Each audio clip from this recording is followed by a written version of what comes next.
Good morning, नमस्कार, आदाब, सत श्री अकाल दोस्तों। ये है आपका अपना प्रिय डॉक्टर आदि कश्यप मुंबई से मानुस आपके लिए लेकर आया आपका मनपसंद प्रोग्राम पॉजिटिव करवा।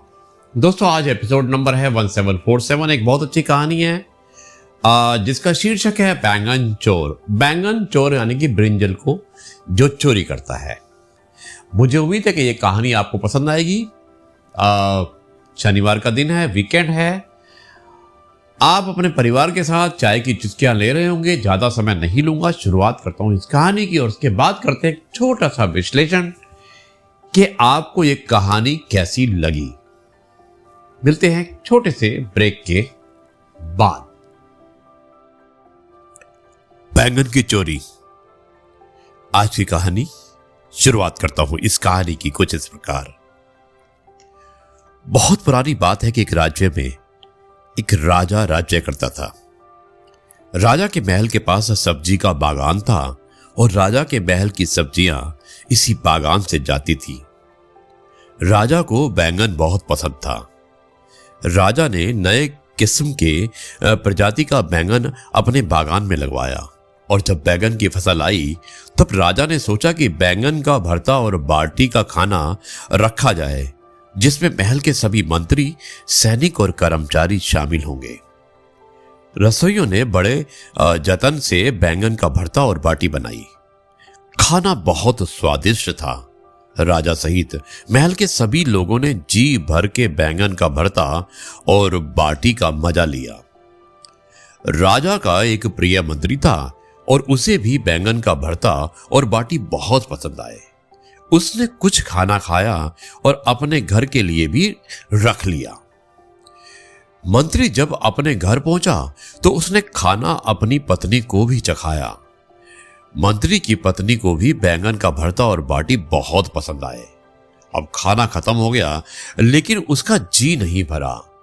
मंत्री की पत्नी ने मंत्री से कहा कि मुझे बैंगन का भरता और बाटी बहुत पसंद आए, मुझे राजा के महल के यहीं बैंगन ला देना तो मैं भी भरता बना लूंगी और हम जी भरकर बैंगन का भरता और बाटी खाएंगे।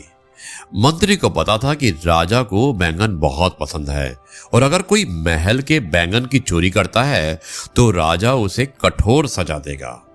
मंत्री बोला, भगवान, ये राजा के बागान के बैंगन हैं, उन्हें जो भी तोड़ता है राजा उसे कठोर से कठोर दंड देता है। लेकिन मंत्री की पत्नी को बैंगन का भरता और बाटी इतने पसंद आए कि वो मंत्री की कोई बात सुनने के लिए तैयार नहीं थी और उसने धमकी भी दे दी कि अगर उसे राजा के महल के बैंगन नहीं मिले तो वो हमेशा के लिए मायके चली जाएगी। अब मरता क्या ना करता। मंत्री को अपनी पत्नी के क्रोध के आगे राजा का क्रोध सहना ज्यादा आसान लगा। मंत्री ने तय किया कि वो राजा का दंड सह लेगा लेकिन पत्नी को राजा के बागान से बैंगन लाकर जरूर देगा। अब दूसरे दिन सुबह होते ही मंत्री राजा के महल पहुंचा और बागान का मुआयना करने मौका पाते ही मंत्री ने कुछ बैंगन तोड़कर रख लिए और घर आकर पत्नी को दे दिए। मंत्री की पत्नी बहुत खुश हुई और शाम होते ही उसने बैंगन का भरता और बाटी बनाई। बैंगन का भरता बहुत ही स्वादिष्ट था। दोनों ने जी भरकर खाना खा लिया। मंत्री की पत्नी बोली, हमने तो खाना खा लिया लेकिन हमारा बेटा छत पर सो रहा है और वो भी भूखा है, उसे भी स्वादिष्ट बैंगन का भरता और बाटी खिलाना चाहिए। मंत्री बोला, अगर हमने अपने बेटे को बैंगन का भरता खिला दिया तो ये बात राजा तक पहुंच जाएगी क्योंकि हमारा बेटा कभी झूठ नहीं बोलता और वो सब सच बतला देगा। मंत्री के बार बार मना करने पर भी उसकी पत्नी नहीं मानी और मजबूरन मंत्री अपने बेटे को जगाने छत पर चला गया और उसके चालाक दिमाग में एक युक्ति आई। मंत्री छत पर पानी ले गया और अपने बेटे के ऊपर पानी इस तरह से डाला मानो कि बारिश हो रही है।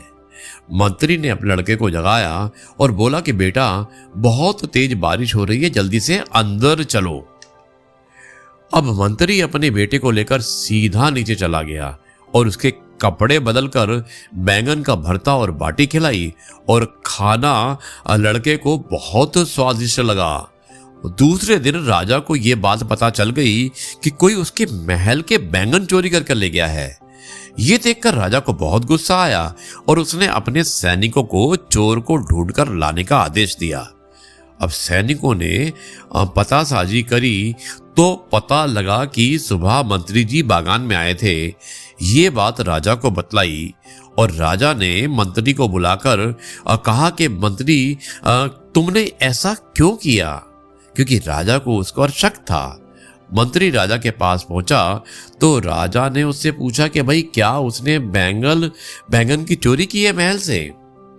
मंत्री ने कहा कि महाराज मेरी इतनी हिम्मत नहीं कि मैं आपके बागान से बैंगन चोरी कर सकूं। राजा को पता था कि मंत्री का बेटा कभी झूठ नहीं बोलता। उसने मंत्री के बेटे को बुलाया और पूछा कि बेटा कल तुम्हारे घर में क्या बना था। मंत्री के बेटे ने बताया कि कल रात उनके घर में बैंगन का भरता और बाटी बनी थी। लड़के की बात सुनकर सभी को यकीन हो गया और मंत्री ने ही बैंगन की चोरी की है और अब उसे कठोर दंड मिलेगा। राजा मंत्री से बोला कि मंत्री जी कल सुबह बागान गए और आपके बेटे की बातों से यह सिद्ध हो गया कि आपने ही बैंगन चोरी की है। मंत्री बोला महाराज इससे पूछिए कल रात मौसम कैसा था। राजा को कुछ अजीब सा लगा, लेकिन उसने मंत्री के बेटे से कल रात के मौसम के बारे में पूछा। मंत्री का बेटा बोला कि महाराज कल रात बहुत तेज बारिश हो रही थी। राजा बोला कल रात तो मौसम खुला हुआ था और बारिश की तो एक बूंद भी नहीं गिरी। तभी मंत्री बोला कि महाराज यही तो मैं आपसे बतलाना चाहता हूं कि दरअसल परसों जब मैं महल से बैंगन भरता और बाटी खाकर गया था तो मैंने ये बात अपने घर में बतलाई और बतलाया कि बैंगन का भरता और बाटी बहुत स्वादिष्ट थे। तभी से ये बालक बैंगन का भरता मांगता मांगता सो गया और सपने में कुछ भी बड़बड़ा रहा था और बैंगन का भरता और बरसात होने की बात कर रहा था। राजा ने ये जानते हुए कि मंत्री की बैंगन चोर है, मंत्री को छोड़ दिया और मंत्री की बुद्धिमानी का कायल हो गया। दोस्तों बुद्धि से बड़ी मुसीबत को टाला जा सकता है, इसलिए अपनी बुद्धि का इस्तेमाल कीजिए, आपको सफलता अवश्य मिलेगी। यही मैसेज था आज की इस कहानी का, बैंगन चोर। और मुझे उम्मीद है कि आपको यह कहानी अवश्य पसंद आई होगी।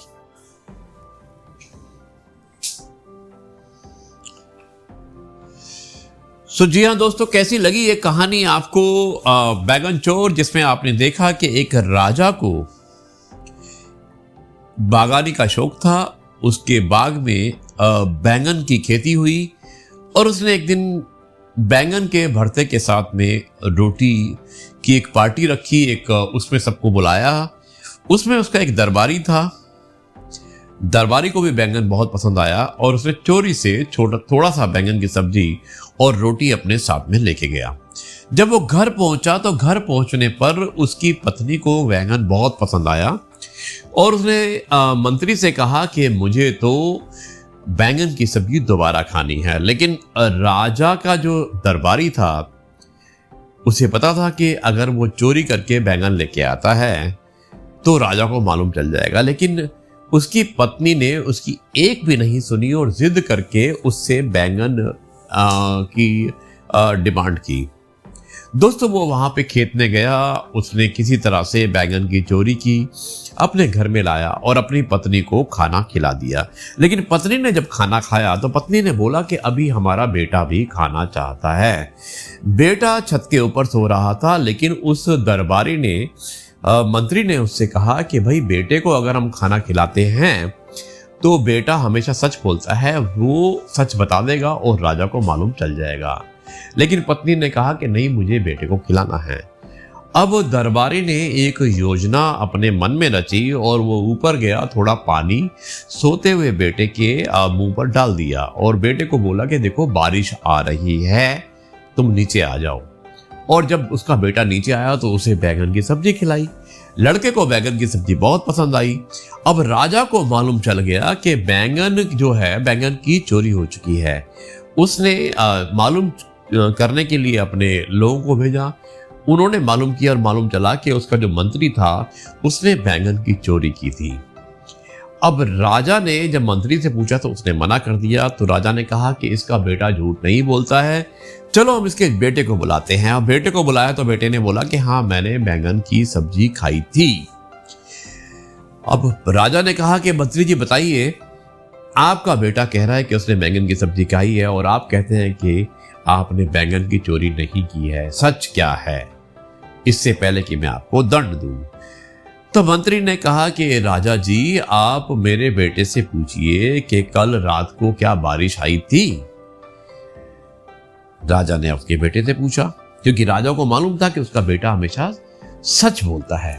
अब राजा ने जब उसके बेटे से पूछा कि कल क्या बारिश आई थी, तो राजा के बेटे ने कहा कि हाँ, बारिश आई थी।